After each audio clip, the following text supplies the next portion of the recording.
दोस्तों नमस्कार, मैं श्रीकांत शशि आपके लिए लाया वर्ल्ड कप से रिलेटेड नई अपडेट। अगर आपको ये जानकारी अच्छी लगे तो मेरे चैनल किक न्यूज स्पोर्ट्स को लाइक व सब्सक्राइब करें ऐसे ही नई नई जानकारी के लिए। दोनों टीमों के लिए पहले 15 ओवर होंगे निर्णायक। टॉस की अहमियत बहुत ज्यादा। देखें वानखेड़े के आंकड़े। भारत और न्यूजीलैंड के मुकाबले में टॉस की अहमियत बहुत ज्यादा रहेगी। वहीं दोनों टीमों के बल्लेबाजों को शुरुआती 15 ओवरों में संभल कर खेलना होगा और अपने विकेट फेंकने से बचना होगा। वनडे विश्व कप 2023 के पहले सेमीफाइनल में भारत का सामना न्यूजीलैंड से है। टीम इंडिया इस विश्व कप में अब तक अजय रही है और अपने घरेलू मैदान में चैंपियन बनने की प्रबल दावेदार है। लेकिन टीम इंडिया के लिए यह आसान नहीं होगा। भारत ने न्यूजीलैंड के खिलाफ सभी प्रारूपों में अपने पिछले 4 नॉकआउट मैच गंवाए। वहीं न्यूजीलैंड पिछले 3 वनडे विश्व कप में मेजबान टीम से हारकर बाहर हुआ। ऐसे में इनमें से एक रिकॉर्ड का बुधवार को वानखेड़े में टूटना लगभग तय है। हालांकि जो भी टीम दोनों पारियों के शुरुआती 15 ओवर में बेहतरीन खेल दिखाएगा उसका मैच जीतना लगभग तय हो जाएगा। वानखेड़े के आंकड़े भी इसकी गवाही देते हैं। पहले 15 ओवर में मैच न हारे। वानखेड़े की पिच हमेशा से संतुलित रहे और इसमें हर खिलाड़ी के लिए थोड़ी मदद होती है। नई गेंद से तेज गेंदबाजों को मदद मिलती है और गेंद थोड़ी पुरानी होने पर स्पिन गेंदबाजों को टर्न और उछाल मिलता है। वहीं ओस आने के बाद बल्लेबाजी बेहद आसान हो जाती है। बल्लेबाज भी उछाल का फायदा उठाकर आसानी से बड़े बड़े शॉट्स खेल सकते हैं। ऐसे में टीम इंडिया शुरुआत से बड़े छक्के लगाने की बजाय संभल कर खेलना ज्यादा पसंद करेगी। वहीं टॉस हारने वाली टीम के लिए इस मैदान में ज्यादा मुश्किलें रहेंगी। इस विश्व कप में वानखेड़े में पहले बल्लेबाजी करते हुए समय औसत स्कोर 6 विकेट पर 357 रन और लक्ष्य का पीछा करते हुए 9 विकेट पर 188 रन रहा है। लक्ष्य का पीछा करते हुए ग्लेन मैक्सवेल ने इसी मैदान पर ऐतिहासिक दोहरा शतक लगाया था। हालांकि नई गेंद शाम के समय लंबे समय तक अधिक स्विंग और सीम कर रही है। पावर प्ले का औसत स्कोर पहली पारी में 1 विकेट पर 52 रन है। वहीं दूसरी पारी में 4 विकेट पर 42 रन हो जाता है। इसी मैदान पर भारत ने लक्ष्य का बचाव करते हुए श्रीलंका को 55 रन पर आउट किया था। आम तौर पर पहली पारी में बल्लेबाजों के लिए पावर प्ले बेहतर रहा, लेकिन दूसरी टीम में मैक्सवेल जैसी पारी खेलने का मौका रहता है।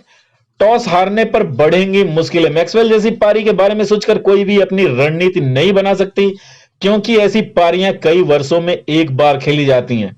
ऐसे में दोनों टीमों को टॉस हारने पर विपक्षी टीम को कम से कम स्कोर पर रोकने की रणनीति बनानी होगी।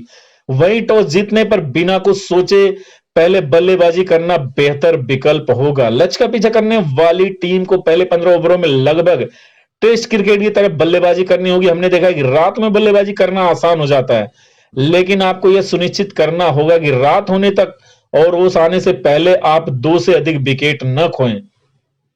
हॉक आई डेटा से पता चलता है लगभग 10 ओवर के बाद गेंद स्विंग होना बंद हो जाती है, लेकिन सीम मूवमेंट की समस्या 15वें ओवर तक बनी रहती है। हालांकि लगभग 20 ओवरों के बाद दोपहर की तुलना में बल्लेबाजी करना आसान हो जाता है। इसलिए उदाहरण के लिए यदि भारत टॉस हार जाता है तो रोहित शर्मा से उस तरह की आक्रामक बल्लेबाजी को उम्मीद न करें जैसे वह विश्व कप में खेल रहे। यदि न्यूजीलैंड लक्ष्य का पीछा कर रहा है तो उससे भी ऐसे ही संभल कर खेलना होगा। रविंद्र जडेजा के खिलाफ रन बटोर सकते हैं कीवी। न्यूजीलैंड ने भारत को 2019 विश्व कप से बाहर कर दिया था, लेकिन इस बार उसका मुकाबला बेहतर फॉर्म में चल रही एक बेहतरीन टीम से है। भारत के गेंदबाजी आक्रमण की तुलना में अब सर्वकालीन सर्वश्रेष्ठ वनडे आक्रमण से की जा रही है, जिसमें मोहम्मद शमी भी शामिल है। भारतीय गेंदबाजों से पार पाने के लिए न्यूजीलैंड तो एक गेंदबाज को निशाना बनाना होगा। इस विश्व कप में एकमात्र मैच जिसमें रविंद्र जडेजा ने 10 ओवर फेंके और एक भी विकेट नहीं लिया वह न्यूजीलैंड के खिलाफ ही था। कीवी टीम के शीर्ष 6 में 3 बाएं हाथ के बल्लेबाज, जिसके बाद मिशेल सेंटरन भी बल्लेबाजी के लिए आते हैं। न्यूजीलैंड की टीम पिछली बार की तुलना में जडेजा के खिलाफ बेहतर प्रदर्शन करना चाहेंगे, जब उन्होंने केवल 48 रन दिए थे। भारत जडेजा को शामिल करने से पहले ही बाएं हाथ के 2 शुरुआती बल्लेबाजों से पार पाने की कोशिश करेगा। यदि हार्दिक पांड्या उपलब्ध होते तो भारत और अश्विन को खिलाने के बारे में भी सोचा जा सकता था, लेकिन अब इसका कोई सवाल ही नहीं है।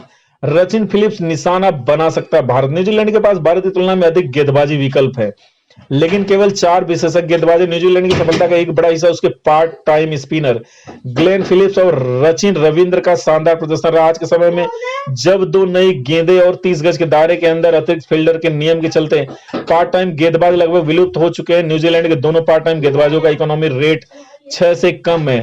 न्यूजीलैंड संभवतः फिलिप्स की तुलना में रविंद्र से ज्यादा गेंदबाजी कराया, क्योंकि भारत के लिए शीर्ष 6 में कोई बाएं हाथ का बल्लेबाज नहीं है। लेकिन उम्मीद है कि भारत न्यूजीलैंड को उनके मुख्य गेंदबाजों के पास वापस जाने के लिए मजबूर करने के प्रयास में रविंद्र के खिलाफ तेजी से रन बनाएगा। न्यूजीलैंड के खेमे में 5वें विशेषज्ञ गेंदबाजी की कमी का कारण टॉस हारने की स्थिति में भारत के पास तेज गेंदबाजों को आराम से खेलने का मौका होगा, क्योंकि बाद में भारतीय बल्लेबाज पार्ट टाइम गेंदबाजों के खिलाफ रन बटोर सकते हैं। Thank you.